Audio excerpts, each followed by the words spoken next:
Well, hey guys, welcome into the Johnson City Small Business Podcast. We're all about connecting the folks of Johnson City, and I'm your host today, Ryan McKinney. Thanks for listening. And today I'd like to welcome one of the owners of Champion Chevrolet, Andy Dietrich, to the Johnson City Small Business Podcast. He's here to share a bit of his story about his business here in Johnson City, and we'll also discuss his push in helping our region band together to be better together. And first, I haven't had the chance yet to talk to you about um, riding the banks at America's fastest half mile track last year with Dale Earnhardt Jr.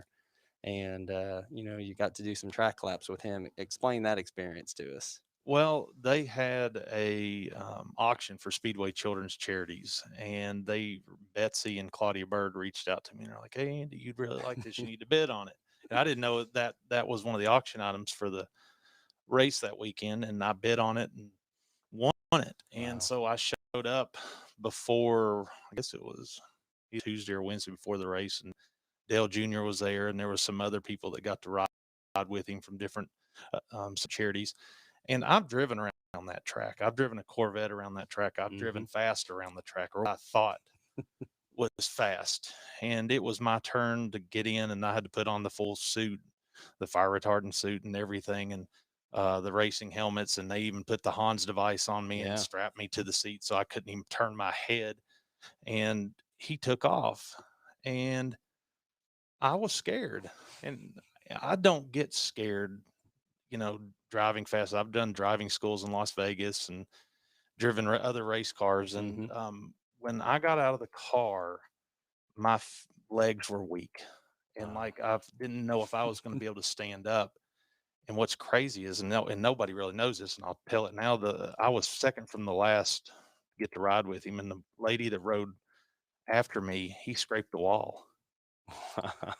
And he pulls back in and Right. he's laughing and he hops out of the car and looks down the side of the car and he goes, "I did scrape it." And he did. Wow. And I mean, it was the G forces, Hmm. the noise, the adrenaline. I thought I'd experienced everything, Right. and I hadn't, and it was mind blowing.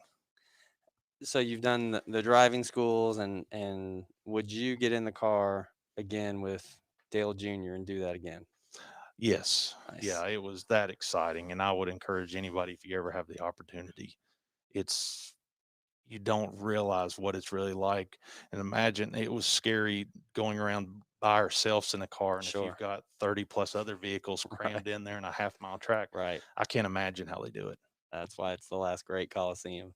Well, thanks for being here. That's an awesome story. So I want to get to some questions about running a small business here in Johnson City, and but also I want you to take our listeners back a bit. You're a Kingsport kid, grew up there. Talk about growing up in our area and what you liked about it and what you remember. I was born and raised in Kingsport. Went to graduated Dobbins Bennett High School. Um, got an interest. My dad was a dentist and is a dentist, and he retired a couple years ago. But my mom's father was in the car business, and he started Anderson Ford in 1960 in Okay. Kingsport on Lynn Garden Drive. Yeah. And for whatever reason, and I don't know really, other than I thought it was cool what my grandfather got to do, and I was always interested in a lot of Fridays. He had dealerships at that in when I was growing up in Marion and Bristol, Tennessee, Bristol, Virginia, and Kingsport. And every Friday he would get in the car and drive to each one of the dealerships Yeah. to check on them. Right. And a lot of times he would take me with him. And I don't know, just the interest in I like cars and I liked seeing what he was doing. And it's really I'm always been a people person. It's a people pleasing business where you take care of people. Parts, service, sales, and selling cars, and it's something just stuck. And Yeah. I decided at 11 years old, that's what I wanted to do. And he wouldn't let me go to work yet. I wanted to work. And he finally let me work illegally starting when I was 15, Right. picking up cigarette butts and washing cars That's what I was going to ask. at Anderson Ford there. And then each summer I worked in a different department, mechanics helper, parts department. And then I really didn't sell till I was in college. Huh? And but it was kind of difficult on the sales part. It's not fair to other salesmen there if I just come in the summer and sell cars and then I go back off to school. So I try not to step on any toes. And Hmm. um, when I after high school, I went to Elon College, which is now Elon Yep. University, and I was a finance guy at Burlington Honda in Burlington, North Carolina, and I got to do an internship doing that. So I Okay. got credit and got paid Yeah. for doing that, and I got to learn. And so that's really before now how the car business sort of started for me, and just a love of cars and a love of people. Um, and it's I've been very fortunate, been very blessed, and I've watched my family give back over the years and be on different boards and Hmm. help nonprofits, and so I'm trying to do the same thing. And I love where I live, and I Yeah. live in Jonesboro now, but all my family, my wife's family, everybody still lives in Kingsport. So um, I would like to be one day where my kids would want to come back here. And Hmm. what can I do? What difference can I make to convince them to come back here? If it's, is there jobs readily available, Hmm. housing readily available? Is it a great atmosphere? We already know we have the assets in place here with the outdoor activities and so forth and so on for people. But there's a lot of things that we could tweak and a lot of things we could work on here to make ourselves stand out more in the world. And so, that's sort of the long and short Yeah. of it. So we've started to see this thought of regionalism among our community leaders, and I know you're a big part of that. Is there anything in particular, especially from a technology standpoint, now with Johnson City and Bright Ridge having the 10 gig internet coming in, and I think that'll help.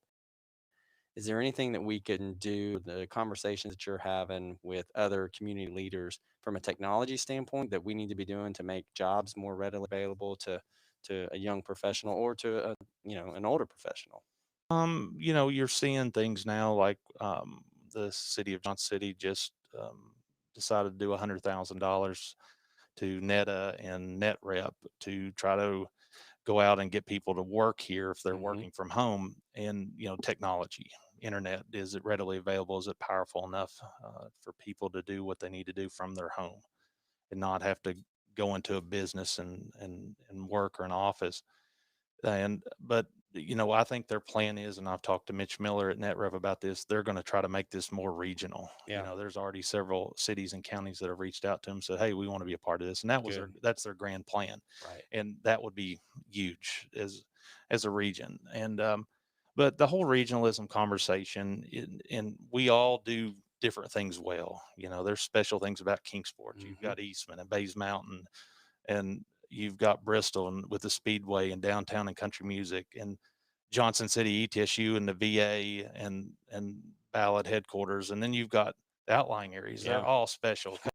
Cover Right. Bridge and Elizabeth and Irwin with the elephant story, Right. and you know, skip over the state line and all the way up to Marion, to Tazewell, to um, Scott County, Gate City, and back down in Greene County, and everybody's got something unique about them. And I'm not trying to, you know, not discredit anybody or Hmm. make anybody feel less special, but if we put all of our assets in one bowl and marketed everything we had to the outside world as one, instead of us spending a ton of money here to recognize Johnson City, Yeah. and Kingsport's doing the same thing, and Bristol's doing the same thing.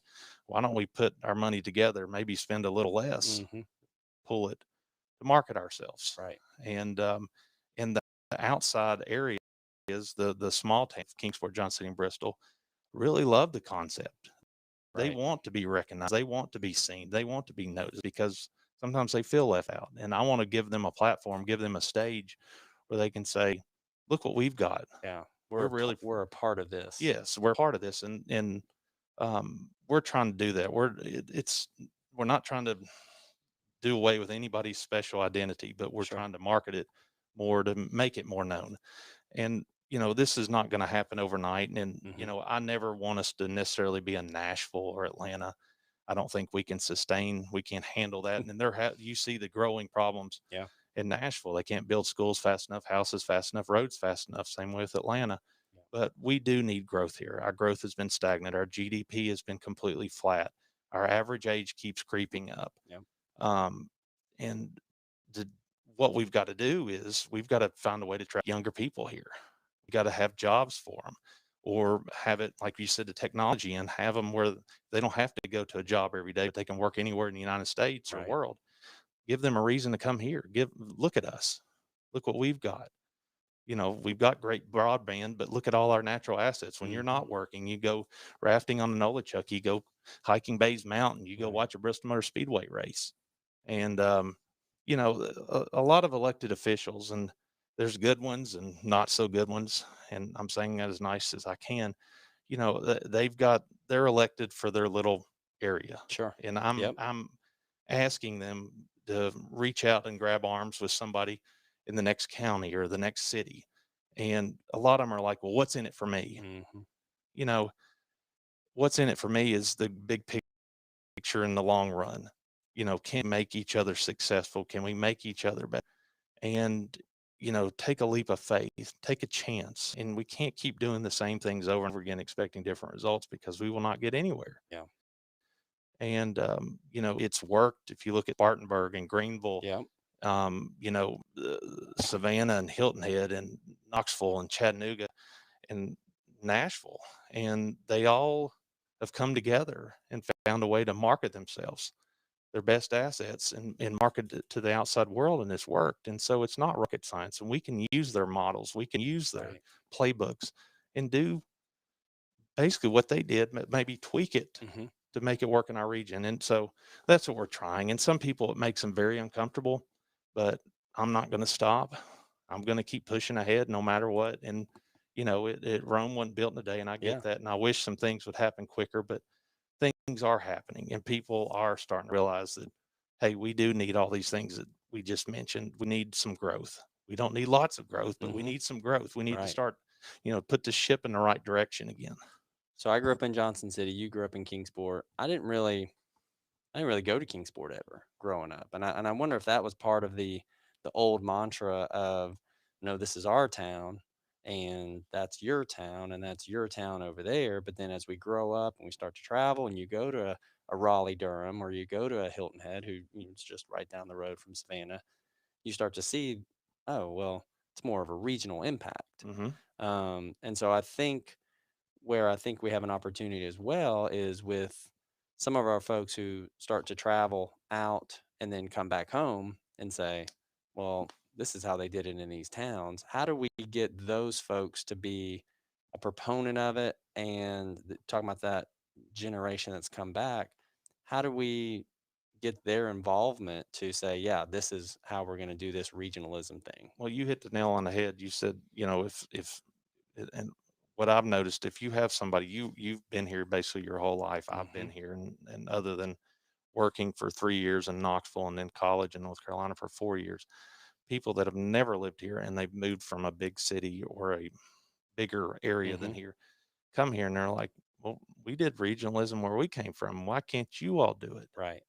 And I was like, yes, why can't we? We need to. And it's frustrating. It's a constant battle, but there are several pieces of the puzzle. They're talking about doing a regional hub. And right out of the gate, if it happens, it'll be just on the Tennessee side. And I think a regional hub, or we need to include Southwest Virginia, Hmm. and maybe even one day possibly North Carolina. You got Blowing Rock and Right. Boone and Banner Elk that are way off from Winston-Salem and Yeah. Greensboro and things like that. So, if we've got to figure out a way to come together, and I've said it over and over again. I feel like I'm just repeating myself, but we got to park our egos at the door, Yeah. and do what's right. And, we're not trying to do away with necessarily any organizations, Sure. but if we could do a regional hub and have different spokes Hmm. in the hub that do different things, but have a board that's sort of with representatives from all over the region to help make decisions. And, um, but that's what's going to have to be done. And it's sort of heading in that direction now. Hmm. And then backtrack to the first of the pandemic when we started Region Ahead. That's what I was going to ask about. You talk about egos, right? Yeah. And for businesses to be able to help other businesses and people to be able to help other people. Talk about that in Region Ahead and how that impacted our businesses here in the region. Region Ahead first started right at the very, very beginning of the pandemic when businesses started to close. Yep. The three chambers, NetRep, Neta, and Networks, maybe leaving out somebody, created Region Ahead to have a website where you were open during the pandemic, what business services you offered. And Hmm. that's what they started that site. And, if you had a restaurant and it's still open, you can put on there, you do curbside, we sell gift cards, things like that. And I kept listening and watching on social media and watching the news and hearing stories at work about so and so's business has just gone down the tube because he's lost, all the walk-in traffic to restaurants not being able to serve patrons. And I just kept hearing it over and over again. And um, one night, right at the end of March of last year, I was like, I couldn't sleep and I was sick in my stomach. I was like, I can't sit here and not do anything. And, I kept waiting. Is the government going to get involved? That's before all the money started from the governments. And so I picked up the phone the next day and spent 7 hours on the phone calling all the chambers and the regional economic development agencies and said, hey, we got to do something. We got to figure out how to raise money for these businesses. And uh, everybody was on board. So fast forward from April when that started to July when it ended, we raised $256,000. Wow. People donated, and it was not a tax deduction Hmm. because we were turning right around and giving 100% of that To money a back. for-profit business. Yeah, And we were able to give that back to over 70 businesses. that's great. And, some people say, well, did it make a difference? I don't know of any businesses that have gone out of business that we did help.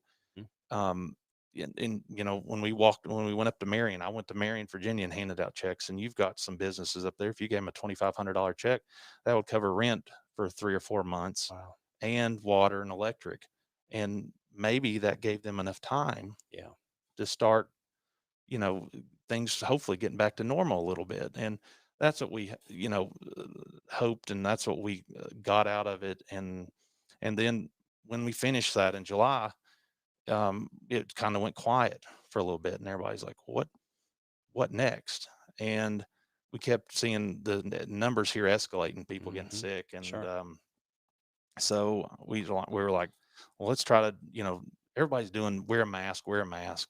And I'd found out that Ballad had done about 45 minutes of videos with 7 or 8 or 9 nurses, Hmm. doctors, and other people that worked at the hospitals that dealt with COVID every day and telling their story. And I got my hands on them, and they were very graphic. Um, from zipping people up in body bags to holding somebody's hand while they died because their family couldn't be there with them. Yeah. Um, and so what they allowed us to take that raw material and turn it into 30-second commercials and the importance of wear a mask. And we started wear a mask campaign, and we put it all over the airways, billboards, TVs, and it, I don't know how much it helped, but Sure. our numbers started declining after that. It didn't hurt it. I can tell you Right. that. Right. Um, and so that worked. And um, then we're like, well, what do we do next? And um, Tony Treadway from Creative Yeah. Energy and Lottie had been talking about, well, let's use Region Ahead in the First Tennessee Development District and Lottie and Miles Burdine are both on the Blue Cross Blue Shield Board of Yep. Tennessee. And they're like, they're getting ready to they've got $1.7 million sitting over here, and you can apply for a grant from them, and a region can. And so we're like, well, let's figure out a way to go and vaccinate people and make it easier. Let's Hmm. go to people's places of work so they don't have an excuse they can't Yep. take off work or lose pay to go get vaccinated. So crafted this idea of creating 3 mobile vaccination vans, and it it got more money than any other region in the state of Tennessee. Wow. $541,000 we were awarded right here. That's great. And the vans right now, the last van is getting wrapped right now in Ballad, and the health departments, regional health departments, will be staffing those vans, 5 people in each van. Yeah. And we were hoping when the announcement came out, the stuff on the Johnson vaccine had not come out and they hadn't paused it yet. We were hoping to use the Johnson vaccine and go in and one and done and not have to go back. Sure. So unfortunately now we'll have to use Pfizer or Moderna, go shoot, and then come back 3 or 4 weeks later Sure. and shoot again. But we'll be able to, like, if Keller Williams calls and says, "Hey, we'd like you to come and set up in a parking lot Right. next Tuesday afternoon," we can do that. Your church, we can come set up. The church can reach out to members. Hey, go get vaccinated. It'll Mhm. be here. They'll be Right. here at the church. We can go to Eastman and set up in a parking lot outside one of their divisions. Yeah. And people can go right out and get shot and go right back to work and be back and forth in 25 minutes. Right. And so that's getting ready to start next month. And so my ultimate goal, my ultimate dream, which is going to happen because I'm going to make sure it happens, Region Ahead, we're going to create and turn into an entity, a nonprofit that will not be, it'll be regional community development. We're not going to do Okay. the term economic development because we're not, Right.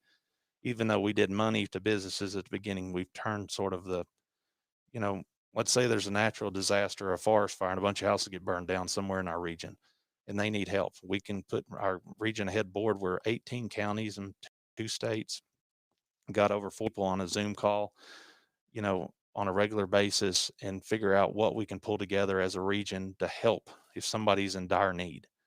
And we're in the process of creating that into an entity. And what we'll do with that is, and it can be on across both state lines. Unlike this hub organization won't be out of the gate, we can. Right. And then whenever it gets off the ground, we can be a spoke in that hub and be a part of what they're doing, but Right. do our own thing as well. So that's what the future holds. And I've been very impressed and very lucky and very blessed that um, Region Ahead, from the marketing agencies to I've had the TV executives that have been a part of it. We've mentioned Claudia Bird earlier. She's been with me since day one on it. Um, to just friends and business owners in the chambers and other economic development agencies have all been with us every step of the way, and they've all given 110%. And it wouldn't have been successful without them. Right. It's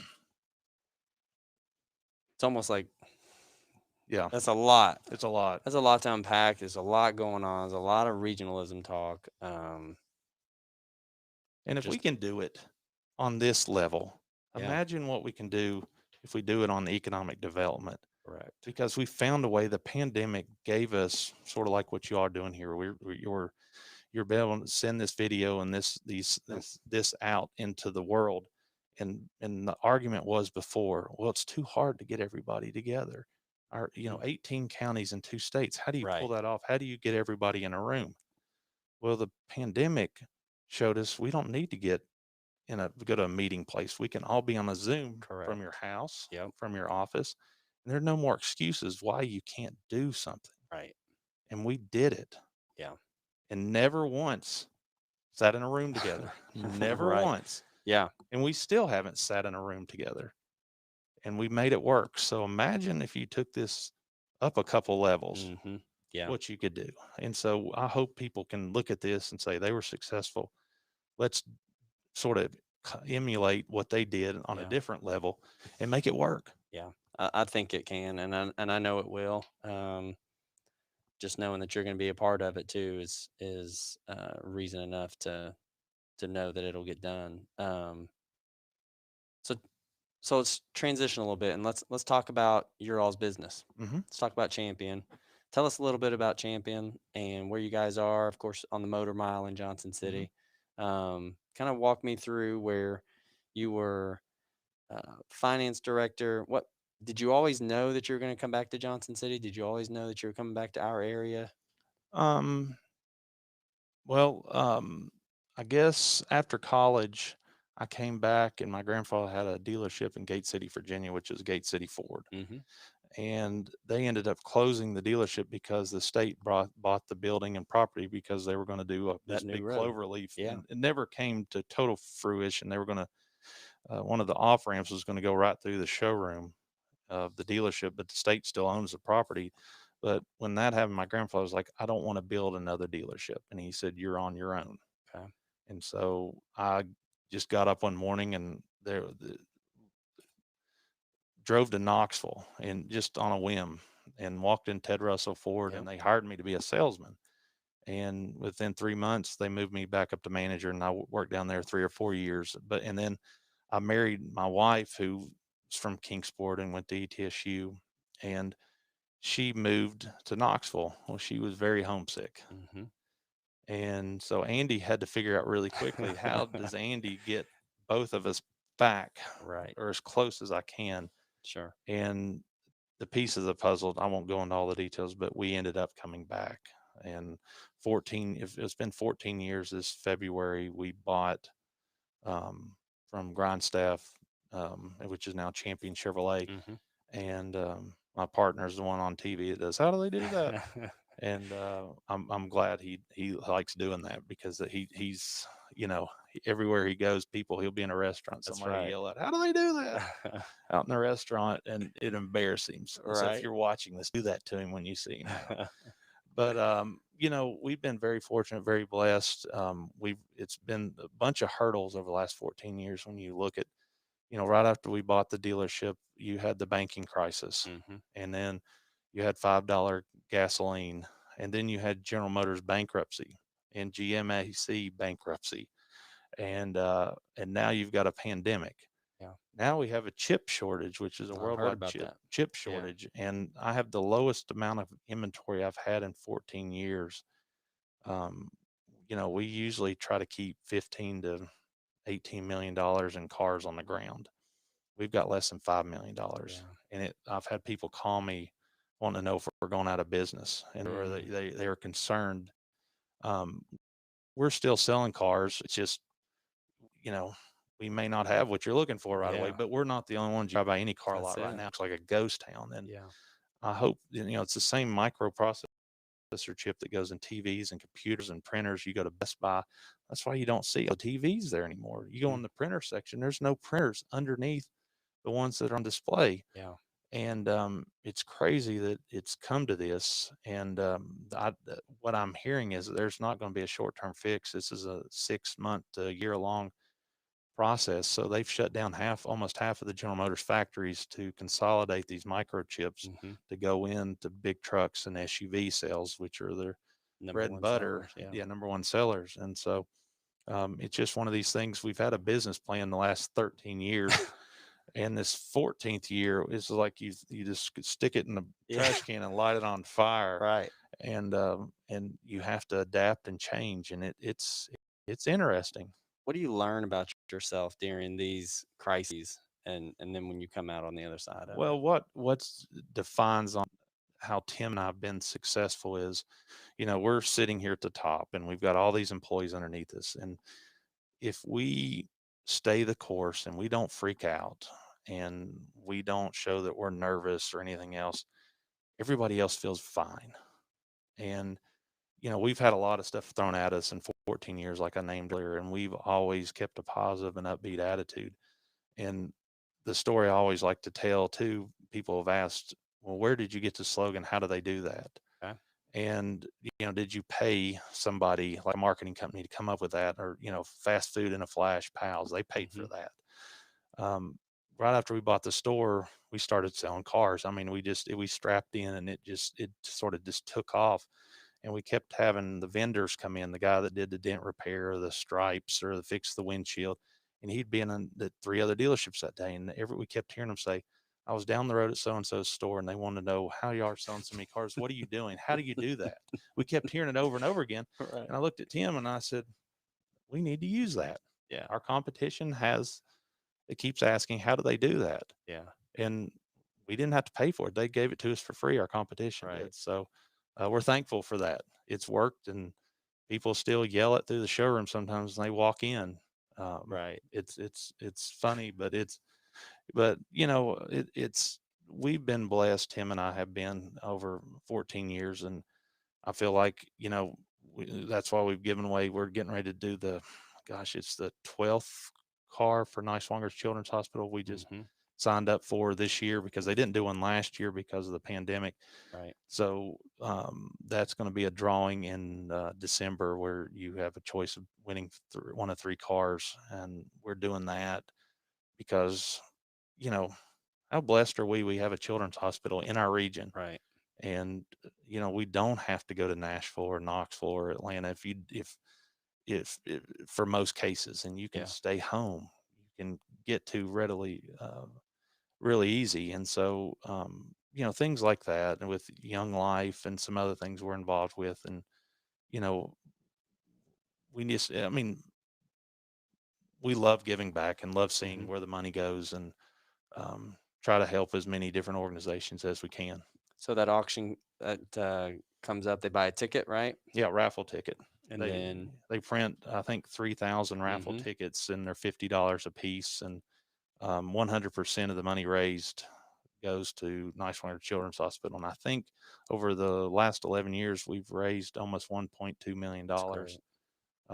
for the hospital. And, my kids have been in there. I've seen where the money goes, and Yeah. it's like, wow, I've got to, this is a good thing. Right. And we've got to do, and, my wife loves is always, last 3 years, she's won the radiothon for Nice Children, but we're very passionate with it. Yeah, I saw where Haley, what was it? It was in the 70,000s. That She did over 80,000 this year wow. in 2 hours. Yeah, that's remarkable. Yeah, I get out of her way. Well, she Yep. tells me how much money I have to raise, and then I Okay. get out of her way Yep. I love because it. she's something else. I mean, she's passionate. She has a school for kids with cancer Yeah. at the Bristol Speedway. It's in its, well, 10th year, and the last year she hadn't been able to do it, but she's hoping to kick it back into gear. And a lot of these kids are sick. They've been in hiding basically this last Yeah. year. They can't get sick, and so it's time to turn that back on here, hopefully later this year as well for her. It's good competition for you. Yeah, we are really good competing against one another. If it's, we were selling chamber memberships several Yeah. years ago to raising money for Niswangers or helping with her school. But she's when she gets it in her head, I get out of the way. That's it. It can be scary. She's so passionate and so dedicated. It's fierce, and that's why I love her for that. And Yeah. and my kids love it. My kids will sit at the radiothon and raise $10,000 or $15,000 each Really. in 2 hours. So it's good to see them. And some people I've encountered in some of these events, well, I'm afraid to ask somebody for money. Mm. And I was like, well, you're not asking for yourself. Right. You're asking for these kids that need maybe certain piece of equipment so they can get treated here, or better quality rooms, or updated rooms, or different pieces of equipment, or toys for them while they're there. And something else, and I'll shut up. I'm rambling on, but next Friday is the ribbon cutting for the new Boundless playground at Niswangers Children's Hospital, and Okay. she gave $30,000 last year through her cancer school to go towards that, and the radiothon money from 2020 also went towards it. And the ribbon cutting was supposed to be 6, 7 months ago, Sure. but it's because of the pandemic, and now they Yeah. feel safe enough. They are going to have some kids there, and Okay. so that's next Friday morning, I think at 10 a.m. Nice. Speaking of competition, so your competitors gave you this tagline, and I know in the auto industry, I know you guys have relationships and conversations, and so you guys are pretty good group of guys and gals I know that are cordial to each other. What's your value proposition when somebody says, "Well, Wendy, why do I come buy from you guys?" Well, you've been in other dealerships. I'm sure you've bought cars before. How many times when you walk in the showroom do you see both the owners sitting right in the middle of the showroom? Most people, when they buy a car, it's the second most expensive purchase they'll make in their life. Hmm. And there's a lot of moving pieces and parts on that car. And if it tears up, you probably get a little mad. You Yeah. maybe get a little frustrated. You were planning on doing something. Now you got to go get your car fixed. And, or if you just bought it a year ago and it's still under warranty, but something breaks on it, things happen. And, no one's perfect. And, if we're easy and readily available, Hmm. we can talk to you. Right. And instead of you going home mad, I'm sitting right downstairs in the middle of the showroom. I'm not upstairs in an office or behind a curtain. Yep. And that's what sort of has made us special. And we're easy to find. We're easy to talk to. I still work deals with people every single day, and it's that's the secret. And I don't know really many other of any other that do that. And I'll have people from General Motors come in, or some of the banks, the national banks, and they're like, "This is weird. We never see the owners sitting out in the middle of the showroom." Right. But that's how do we do that? That's That's how we right. do that. That's right. So what's your vision for Champion moving forward? Um, I got interviewed WJHL yesterday about the Earth Day and electric cars, and electric cars are going to be the future. Like I said last night on the news, if you like it or not, it's coming anyway. I've grown up, and you've grown up always with gas cars or diesel, and it's going to be a little bit of a adjustment period for that. We've already got 3 charging stations at work. We've got to add more. They're saying General Motors' goal is to all electric vehicles by 2035, which is a little ambitious, but Mm, if they've got over 20 vehicles in the pipeline to be introduced in the next 5 years that are going to be electric, that's going to be the future. And it's going to be interesting to see how it all plays out, because we're all entering uncharted waters. And I was talking to somebody today. We sell these big dually crew cab yeah, diesel trucks that pull fifth wheel campers that's with right. horse trailers. What's going to replace that? How are they going to do an electric motor with Hmm. batteries big enough to tow this monstrosity 40-foot trailer Right. behind it that weighs 18,000 pounds? There's a lot of unanswered things that I don't even have the answer for, but it's coming. Hmm. I'm sure they've got a plan for it, and it's been interesting to see how Tesla has done. Yeah. um, their model is no one owns their dealerships. And, if you buy one here, you've got to take it to Charlotte or Nashville or somewhere else to get worked on. And me, myself, like what you said, the value proposition, having somebody to deal with and talk to and look at face to face, Yeah. and it's relatively close to where you live. That's why their dealerships scattered Hmm. all over, and every city's, got a Ford or a Chevrolet in it dealership. But I don't. It's going to be interesting to see. We're gonna change with it. Yep. We're gonna move right with it where it goes, and that's going to be the most interesting thing that happens the next probably really now to the next 15 years. It's going to rapidly change. Right. Well, Andy, that man, that about wraps up our time here together today and on the Johnson City Small Business Podcast. Thank you for investing your time with us today. It's been really fun and took a turn down to regionalism, which I have a big proponent of, and it's been good to have that conversation and to get it out and to expose the listeners of our podcast to it. Where can people go to find you on social media and in person? I'm on Facebook, Instagram, and Twitter. Andy Dietrich. Dietrich spelled like diet rich. Hmm. Most people don't know how to spell Dietrich until you tell them how to spell it that way. I had people in college call me Diet Rich when I once I told them that was my new name. But Champion Chevrolet is championjc.com. We're on all social media avenues as well, Champion JC, Facebook, Twitter, Instagram, and LinkedIn. But I'm at Champion 5 days a week. At my off days Friday, and we're all closed on Sunday. So Hmm. feel free to reach out to me anytime, or just walk in the showroom, and I'm easy to find. That's what I was going to say. Were you driving down Bristol Highway and walk in there and see you and Tim sitting in the middle and Yep. hanging out with all your clients and your customers? Yeah, So absolutely. we'd also like to thank you, the listener, for dropping into the show today. And please subscribe to the podcast and make sure also to check out Barber College Success. It's hosted by the one and only Craig Charles, who is just a phenomenal person to know and to listen to. And so, special thanks to Market Street Media and our sound engineer Leighton Hart, who is responsible for romancing your ears today. This is the Johnson City Small Business Podcast. I'm your host Ryan McKinney, and until next time, keep living your life by design.